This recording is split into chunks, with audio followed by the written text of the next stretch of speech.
Hola chicas y chicos, espero que se encuentren muy bien. Damos inicio a un nuevo video, una nueva clase con nuevos contenidos, los cuales consisten en el surgimiento de los estados modernos. Que de moderno no tiene mucho, pero se le denomina así ya que se ubican o se desarrollaron durante una época conocida como la Edad Moderna. Bien, aquí tenemos una corona, ¿cierto? Que intenta reflejar un poco lo que significan los estados modernos. Es decir, se refiere a la época en que los reyes tienen su máximo esplendor, ¿cierto? De dónde viene esta cultura monárquica de coronas, de vestimentas largas, de reinos, de pelucas, de muchos privilegios que tiene un sector de la sociedad. Así que vamos y avanzamos.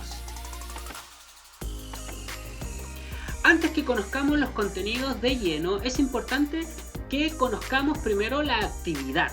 Bien, la actividad de aprendizaje, la cual es muy sencilla y dice así: identifica 10 conceptos claves del siguiente video y luego defínelos en tu cuaderno.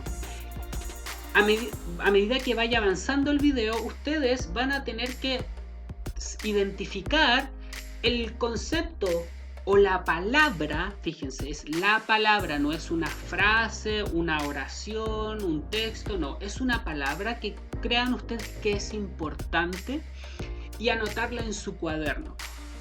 Si es que no saben de qué se trata, es importante definirla. Bien.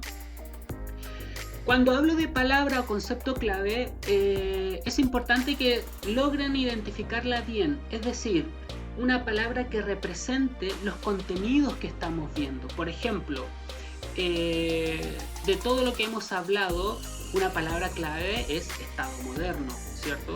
Pero una palabra que no es clave sería proceso, transformaciones,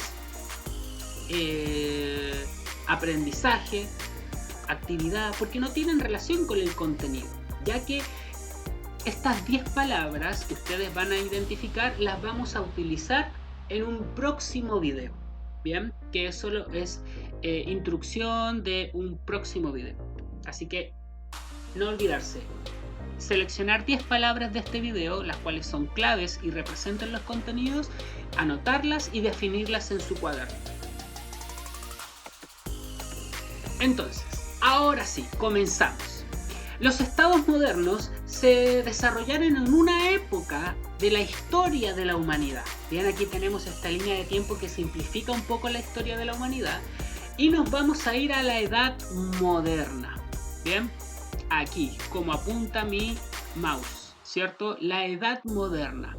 Y abajo de la Edad Moderna tenemos a una persona que es llamado Luis XIV. Es un rey, bien, y si fíjense, esta postura, su vestimenta, bien, demuestra bastante grandeza, ¿cierto? Y es un poco lo que refleja los estados modernos durante esta época.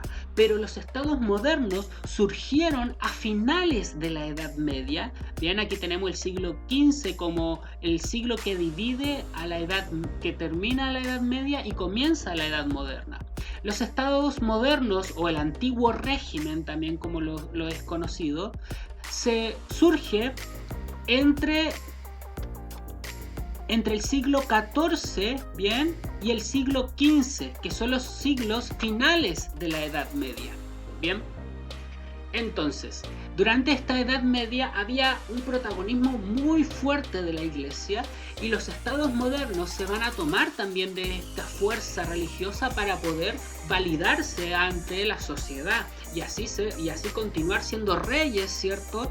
Desde el derecho de Dios o el derecho que les brindaba Dios supuestamente, ¿cierto? Para continuar siendo reyes. Eso lo vamos a explicar más adelante, pero lo que quiero que quede claro en esta diapositiva es que los estados modernos surgen a finales de la Edad Media, bien, entre los siglos XIV y XV, y se desarrollaron durante toda la Edad Moderna hasta el siglo XVIII. Bien, al caer los estados modernos es que se hace un cambio de edad y se pasa a la edad contemporánea. Bien. Entonces, es importante que comencemos también definiendo qué es un Estado moderno o antiguo régimen. Es una organización política que se caracterizó por poseer un gobierno donde el poder se encuentra centralizado en una sola persona. ¿En qué persona? En este caballero. Este es un rey, bien, es un rey de Francia. Ahora, es solo un ejemplo, ya que también hubo monarquías o estados modernos, monarquía o antiguo régimen, ¿cierto? Cuando menciono esos tres conceptos estoy hablando de lo mismo. En Europa hubo varias y se desarrollaron en distintos tiempos, y vamos a conocer ejemplos de estados modernos en los próximos videos. Bien, entonces este estado moderno o antiguo régimen se refiere, ¿cierto?, a la forma política, económica y social en que se organizó la sociedad antes de que existieran los países. ¿Cuál era la forma de organización que existía antes de los estados-nación? Era esta, la llamada estado moderno o antiguo régimen. Bien, entonces es importante preguntarnos cómo surgen estos estados modernos. Y tenemos dos respuestas, bien, dos factores que permiten comprender el surgimiento de estos estados modernos donde el poder residía en una sola persona. Bien, recordemos que hoy día el poder está concentrado en tres instituciones, por decirlo de una forma, ¿cierto? Está el ejecutivo, el judicial y el legislativo. El ejecutivo es el presidente, el legislativo son los senadores, diputados, y son muchos, ¿cierto? Y también tenemos el poder judicial, que está basado en jueces, abogados, ¿cierto? Por lo tanto, son muchas personas que tienen un poquito de poder y están a cargo de las instituciones. En cambio, en el antiguo régimen, todos estos tres poderes que mencionábamos recién estaban concentrados en una sola persona. Bien, y esta persona más encima tenía el derecho de decidir por la vida de sus súbditos. En ese tiempo hablábamos de súbditos, bien, porque era el rey, era el monarca. No había una jerarquía establecida, ¿cierto? De primero, segundo, tercero, cuarto hacia abajo. No, era el rey, ¿cierto? La máxima autoridad, y para él el resto eran todos súbditos. Bien. Entonces, ¿cómo surgió esta idea, esta forma de organización llamada estados modernos o antiguo régimen? Primero tenemos que ir a los siglos finales de la Edad Media, ¿cierto? A los siglos XIV y XV. Primero, entendamos un contexto. Había un desorden político, había el rey de esos tiempos, en los finales de la Edad Media, no era muy validado, la gente no lo conocía, pero sí tenía gran importancia la iglesia. Bien, la iglesia tenía más importancia que el rey en ese tiempo. Entonces, como el rey ve esta situación también, que la nobleza, que era un grupo como el segundo estamento que venía después del rey, estaba teniendo bastante protagonismo económico por el trabajo de las tierras, de los feudos que tenían. Por lo tanto, estos señores feudales, que después son la nobleza, estaban teniendo mayor protagonismo económico que el rey, y el rey esta situación lo ve como una desventaja, no le aporta. Es por eso que va a darse cuenta que se conforma un grupo de personas llamado la burguesía. Bien, y se va a afianzar con la burguesía porque la burguesía tenía el dinero que le faltaba al rey. Pero ¿cómo surge esta burguesía? Esta burguesía es un grupo de personas, un grupo social, bien, que en las ciudades van a generar un movimiento comercial. ¿Qué significa esto? Los burgueses se van a dedicar a la comercialización de productos, bien. Comercializaban los productos, pero tenían la dificultad de que, como había mucho desorden, no habían claras orientaciones y un orden en la sociedad europea. Por lo tanto, también les convenía juntarse con el rey para que así el rey dictara órdenes y se organizara el comercio de mejor forma en beneficio de los burgueses. Por lo tanto, ambos vieron una oportunidad en el otro.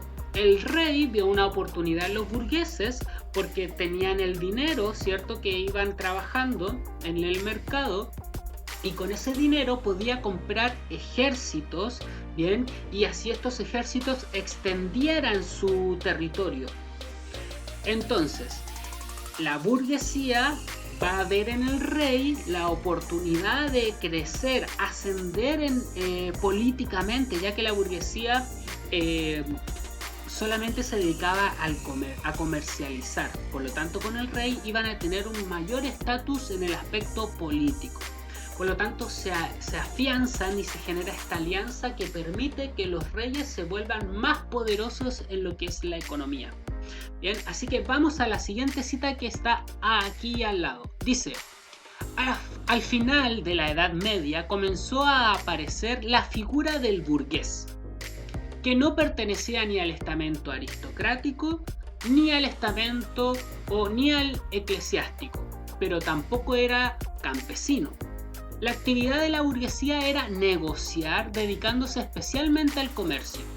El problema fiscal de los estados de la Edad Moderna le brindó la oportunidad de ennoblecerse, es decir, de lograr mantener un mayor estatus al interior de la sociedad, mientras el Estado absoluto, ¿cierto?, este Estado que concentra todo el poder, iba asumiendo las atribuciones que antes tenían los estamentos. Los cargos se vendían por dinero y el dinero lo tenían los mercaderes burgueses. Bien, por lo tanto se genera así una alianza entre el Estado moderno o el Estado o el antiguo régimen que está representado en el rey y la burguesía que tenía el dinero. Bien, se genera esta reciprocidad entre ambos grupos. Otro factor importante es la teoría del derecho divino. ¿Qué significa? Se refiere a que Dios asigna al rey, ¿cierto? Y este rey no puede ser cuestionado, ¿bien? Nadie podría cuestionar la decisión de Dios, ¿bien? Que lo escogiera a él como rey. Y bajo ese fundamento, el rey, ¿cierto?, se mantenía en su posición de monarca. Tenemos la siguiente cita que dice: Dios establece los reyes como ministros suyos y reina por medio de ellos sobre los pueblos. Es como un segundo papa. Ya hemos visto que toda la potestad procede de Dios. El príncipe, añade San Pablo, es ministro de Dios para el bien. Si obráis mal, temblad, porque no en vano empuña la espada y el ministro de Dios, vengador de las malas acciones. Bien, no podíamos cuestionar al rey, ya que sería cuestionar a Dios. Por todo lo expresado ya se manifiesta que la persona de los reyes es sagrada y que el cometer atentados contra ellos es sacrilegio, incluso excomulgarte. El título de Cristo es dado a los reyes y en todas partes se les ve denominados Cristos, a los ungidos del Señor. Bien, ahí tenemos esta cita que fundamenta que los reyes estaban bajo el fundamento de Dios. Dios los puso les puso esa corona. Bien, y aquí tenemos una imagen, ¿cierto?, que busca representar un poco el derecho divino.